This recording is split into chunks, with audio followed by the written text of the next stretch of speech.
Hello everyone, आप सभी का स्वागत करते हैं नियम्स कानून के प्लेटफॉर्म पर। आज हम आप सभी के प्यार और सपोर्ट की वजह से ही कंपटीशन लॉ के 5 मोस्ट इंपोर्टेंट क्वेश्चंस लाए हैं।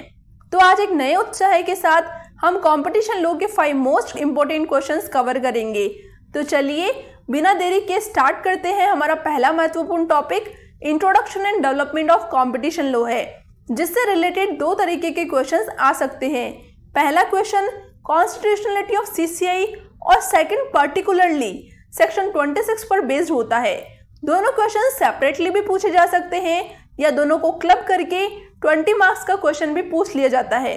कॉन्स्टिट्यूशनलिटी ऑफ सीसीआई को डील करने के लिए हम सबसे पहले कॉन्स्टिट्यूशन के आर्टिकल 38 और 39 को बताएंगे, जो स्टेट को नेशन के इकोनॉमी को प्रोटेक्ट करने के लिए पॉलिसी मेकिंग पावर देता है। इसके बाद हम राघवन कमेटी के रिपोर्ट को बताएंगे, जिनके रिकमेंडेशन पर एमआरटीपी एक्ट को रिप्लेस करके कंपटीशन एक्ट 2002 को इनेक्ट किया गया था। और इसी एक्ट के सेक्शन 7 में सेंट्रल गवर्नमेंट द्वारा सीसीआई के एस्टेब्लिशमेंट की बात की गई है, जिसके इफेक्ट में सीसीआई को एस्टेब्लिश किया गया था, जिसका पर्पस मार्केट में कंपटीशन को प्रमोट और सस्टेन करने का है।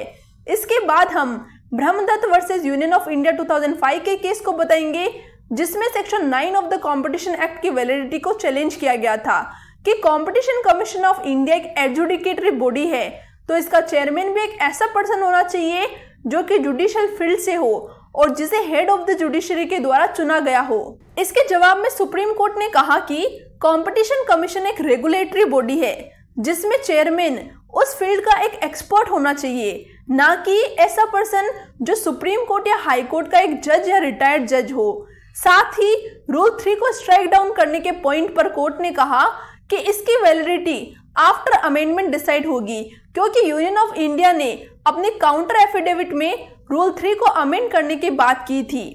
इसके बाद हम दूसरा case CCI versus steel authority of India 2010 को बताएंगे, जहां ट्राइब्यूनल ने कहा कि जो डायरेक्शंस कमीशन द्वारा इशू किए जाते हैं वो एक प्रकार का एडमिनिस्ट्रेटिव डायरेक्शन होता है, जो कि डिपार्टमेंट के एक मेंबर को एडजुडिकेटरी प्रोसेस में एंटर किए बिना दिया जाता है।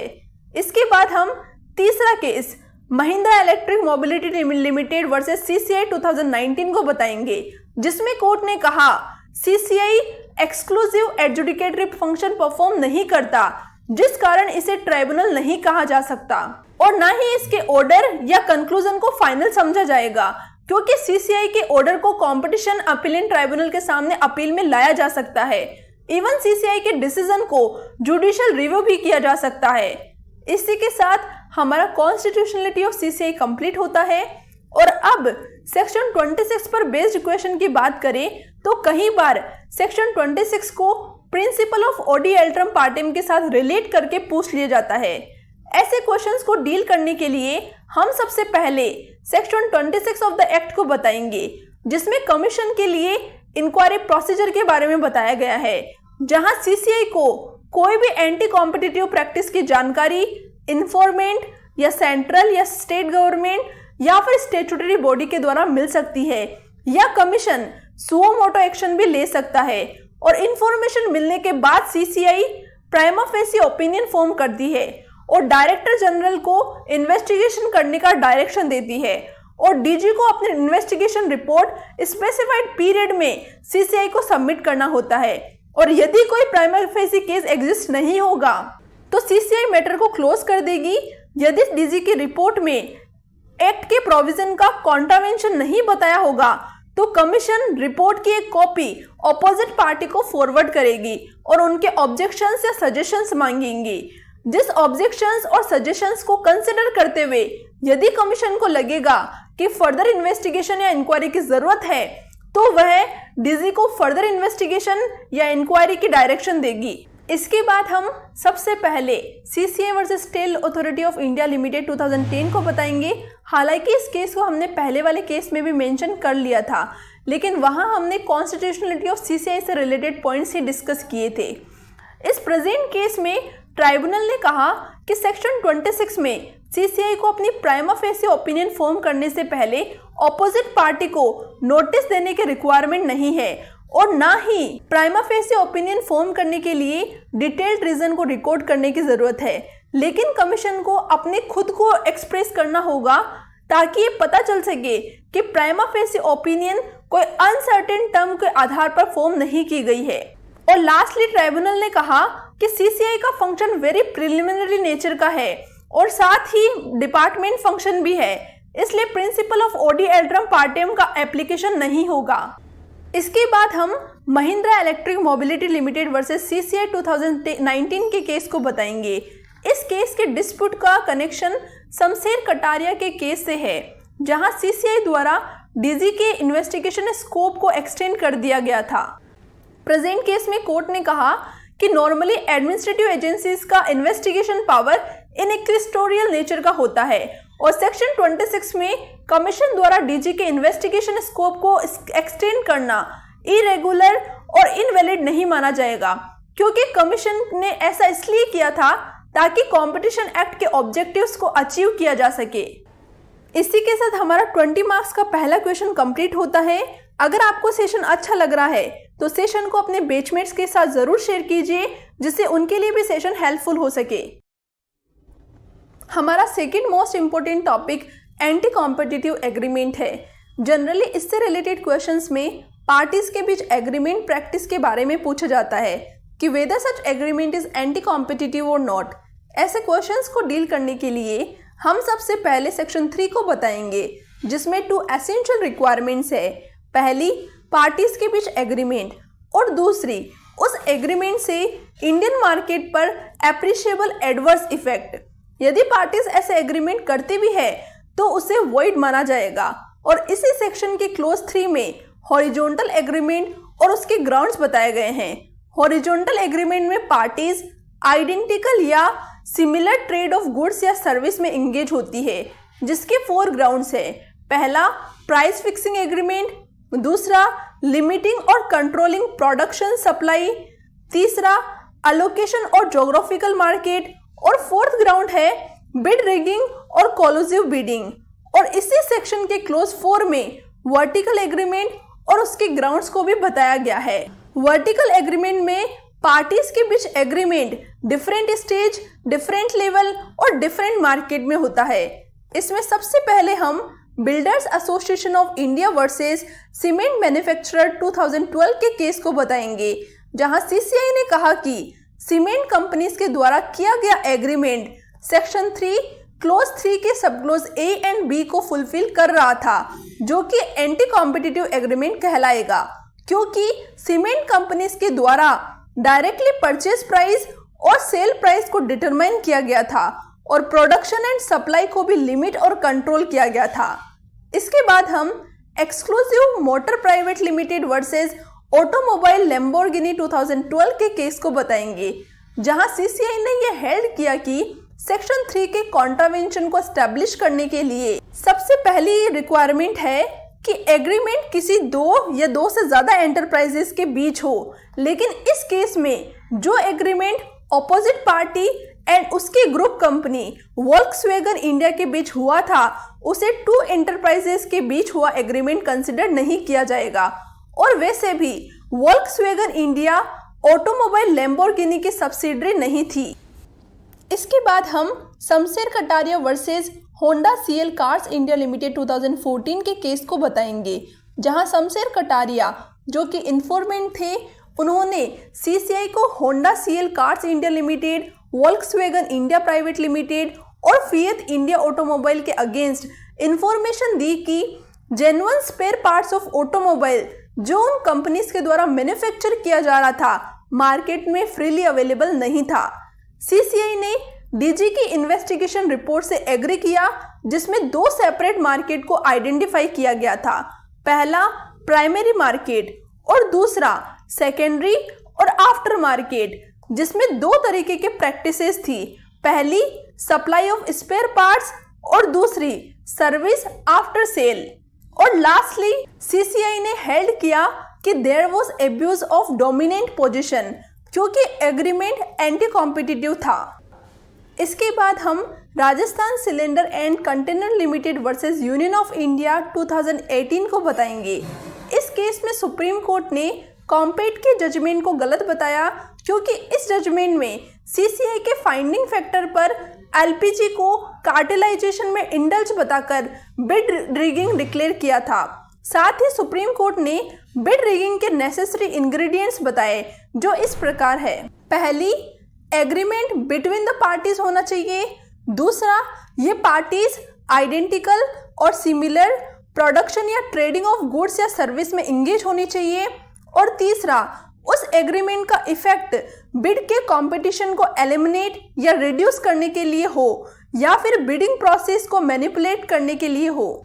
इसके बाद हम Excel crop care limited versus CCI 2017 को बताएंगे, जिसमें सुप्रीम कोर्ट ने सेक्शन 3 के क्लोज 1 का पर्पस बताया, जिसका पहला पर्पस है मार्केट में हेल्दी कंपटीशन को इंश्योर करना ताकि पब्लिक को वेरियस बेनिफिट हो सके, साथ ही नेशन के इकोनॉमी को भी फायदा हो। और दूसरा पर्पस है एंटी कॉम्पिटिटिव एग्रीमेंट को रिड्यूस करना, जिससे कि सभी मार्केट प्लेयर्स के लिए एक लेवल प्लेइंग फील्ड इंश्योर हो सके, जो कंपटीशन प्रोसेस को प्रोटेक्ट करता है, न कि कॉम्पिटिटर्स को। इसी के साथ हमारा 20 मार्क्स का सेकंड इंपॉर्टेंट टॉपिक कंप्लीट होता है। हमारा third most important topic abuse of dominant position है। इससे रिलेटेड क्वेश्चंस में अक्सर ये पूछा जाता है कि क्या एंटरप्राइज ने अपने डोमिनेंट पोजीशन को एब्यूज किया है। तो ऐसे क्वेश्चंस को डील करने के लिए हम सबसे पहले section 4 of the competition act को बताएंगे, जो एब्यूज ऑफ डोमिनेंट पोजीशन की बात करता है। इसका क्लोज 1 दो बातों को मैंडेट करता है। पहला, एंटरप्राइज डोमिनेंट पोजीशन में हो, और दूसरा, एंटरप्राइज द्वारा डोमिनेंट पोजीशन को एब्यूज किया गया हो, तभी सेक्शन 48 के अंदर उसकी लायबिलिटी बनती है। सेक्शन 4 के क्लोज 2 में एब्यूज ऑफ डोमिनेंट पोजीशन के एक्ट को बताया गया है, जिसमें यह बताया गया है कि डायरेक्टली या इनडायरेक्टली अनफेयर या डिस्क्रिमिनेटरी कंडीशन और प्राइस को इम्प्रॉपर करना, या फिर गुड्स के प्रोडक्शन और सर्विस को लिमिट और रेस्ट्रिक्ट करना, या फिर अपने डोमिनेंट पोजीशन को सिर्फ एक ही मार्केट में यूज करना, इत्यादि सभी डोमिनेंट पोजीशन में शामिल है। इसके बाद हम सेक्शन 19 के क्लोज 4 को बताएंगे, जो एंटरप्राइजेस के डोमिनेंस को चेक करने के लिए एक डिटेल्ड लिस्ट देता है। और सेक्शन 19 के क्लोज 4 के अंडर ही सीसीआई डीजी को इन्वेस्टिगेशन करने का डायरेक्शन देता है कि क्या एंटरप्राइज ने रिलेवेंट मार्केट में अपने डोमिनेंट पोजीशन को एब्यूज किया है या नहीं। एक्ट में सेक्शन 4 के अंदर लायबिलिटी देखने के लिए 3 मैंडेट्स है। पहली, वो एक एंटरप्राइज हो। दूसरी, वो एंटरप्राइज डोमिनेंट पोजीशन में हो। और तीसरी, कि वो एंटरप्राइज अपने डोमिनेंट पोजीशन को एब्यूज अपने रिलेवेंट मार्केट में की हो। यहाँ पे रिलेवेंट मार्केट के लिए दो बातों को कंसिडर करना होगा।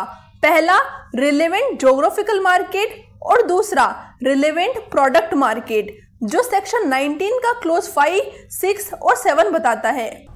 इसके बाद हम पहला केस बिलेर ओनर्स एसोसिएशन वर्सेस डीएलएफ 2011 के केस को बताएंगे। इस केस में सीसीआई ऑब्जर्व करती है कि गुड़गांव का high and multi storey apartment relevant market है, जहां डीएलएफ डोमिनेंट पोजीशन में था और एग्रीमेंट के कुछ क्लोज डीएलएफ को यूनिलैटरल पावर दे रहा था, जिससे वो एलओटीज के कंसेंट के बिना एग्रीमेंट में चेंज कर सकता था, और जिस पावर को एक्सरसाइज करके डीएलएफ ने अनफेयर कंडीशंस इंपोज की, जिसे एब्यूज ऑफ डोमिनेंस कहा जाएगा। इसके बाद हम दूसरा case Surendra Singh versus BCCI 2013 को बताएंगे। इस केस में कमीशन ने हेल्ड किया कि सेक्शन 2 क्लोज एच के अंदर बीसीसीआई के इकोनॉमिक एक्टिविटी के कारण उसे एंटरप्राइज माना जाएगा। साथ ही बीसीसीआई का रेगुलेटरी पावर उसके डोमिनेंट पोजीशन को शो कर रहा था, जिसका एब्यूज उसने कोई प्राइवेट प्रोफेशनल डोमेस्टिक लीग को ऑर्गेनाइज न करके किया था। इसके बाद हम तीसरा case MCX stock exchange versus NSE limited 2011 को बताएंगे। इस केस में कमीशन ने सीडी सेगमेंट को रिलेवेंट मार्केट बताया और कहा एनसीई का सीडी इंडिया के 1486 सेंटर्स में यूज हो रहा था, जिसे डोमिनेंट पोजीशन कहा जाएगा और जिसका एब्यूज उसने रिलेवेंट मार्केट में फी वेव करके किया था। इसके बाद हम आखिरी case Indian exhibition industry association versus MCI and ITPO 2014 को बताएंगे, जहां सीसीआई ने ये हेल्ड किया कि OP2 द्वारा डोमिनेंट पोजीशन का अब्यूज थर्ड पार्टी पर 15 डेज का गैप रेस्ट्रिक्शन लगाकर किया गया था, जो अनफेयर और डिस्क्रिमिनेटरी कंडीशन था। और वह कंडीशन इसलिए इम्पोज किया गया था ताकि वो सिर्फ अपने इवेंट्स का प्रचार कर सके, जो थर्ड पार्टी को OP2 के साथ कंप्लीट करने से रोकता था, जिसके रिजल्ट से डिनायल का मार्केट एक्सेस हो रहा था। इसी के साथ 20 मार्क्स का हमारा थर्ड इंपॉर्टेंट क्वेश्चन कंप्लीट होता है। अगर आपको ये सेशन अच्छा लग रहा है तो सेशन को लाइक और शेयर करना ना भूले। अब हमारा फोर्थ इंपॉर्टेंट टॉपिक कॉम्बिनेशन है। जनरली इससे रिलेटेड क्वेश्चंस में कॉम्बिनेशन का मीनिंग, इंक्वायरी और इन्वेस्टिगेशन प्रोसीजर को पूछ लिया जाता है। ऐसे क्वेश्चन को डील करने के लिए हम सबसे पहले सेक्शन 5 को बताएंगे, जिसमें कॉम्बिनेशन के बारे में बताया गया है, जहां एक्विजिशन, मर्जर और अमालगमेशन को कॉम्बिनेशन में शामिल किया गया है। इसके बाद हम थ्रेशोल्ड लिमिट को 2 पार्ट में डिवाइड करेंगे। पहला part threshold for enterprise in India और वर्ल्ड वाइड बताता है, जिसमें इंडिया में असेट्स मोर देन 25,000 करोड़ होना चाहिए और टर्नओवर मोर देन 75,000 करोड़ होना चाहिए। और second part threshold for groups के बारे में बताता है, जिसमें इंडिया के असेट्स और टर्नओवर के लिए 10,000 और 30,000 की बात की गई है। इसके बाद हम सेक्शन 6 को बताएंगे, जो रेगुलेशन ऑफ कॉम्बिनेशन की बात करता है और जहां कंपटीशन पर एडवर्स इफेक्ट डालने वाले कॉम्बिनेशन को वॉइड बताया गया है।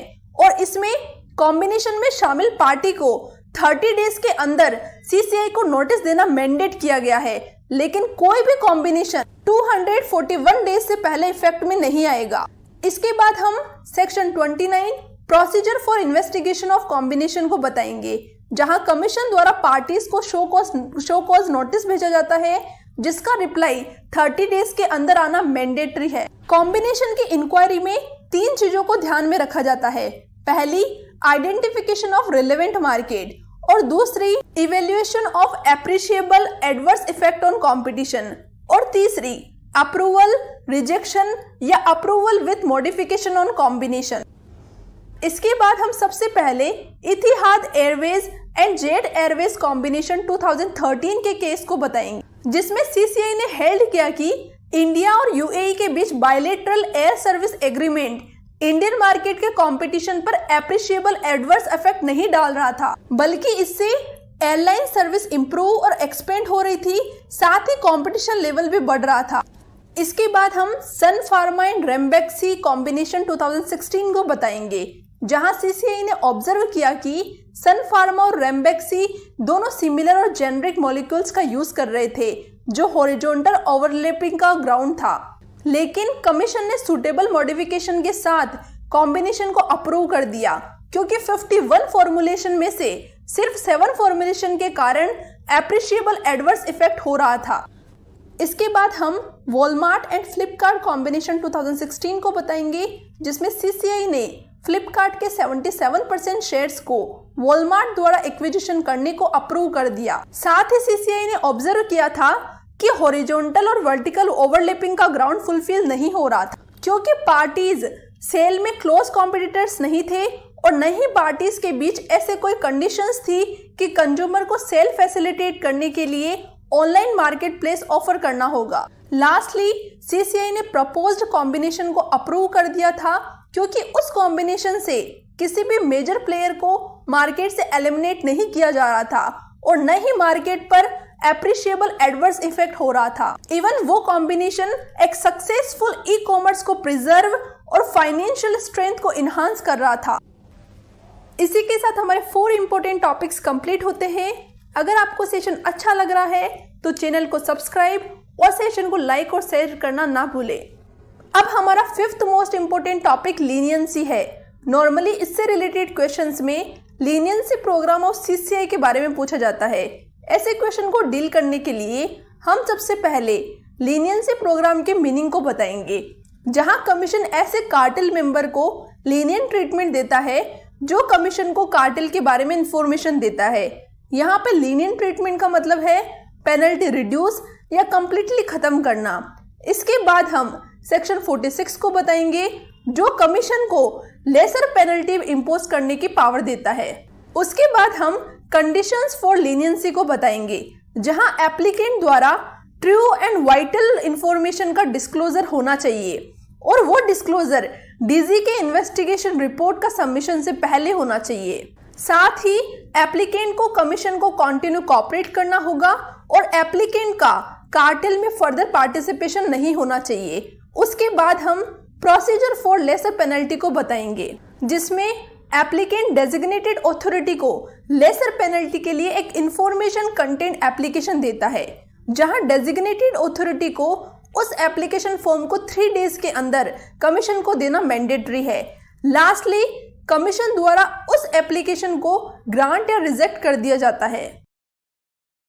इसके बाद हम पहला case in recartelisation in respect of zinc carbon dry cell batteries market in India 2016 बताएंगे।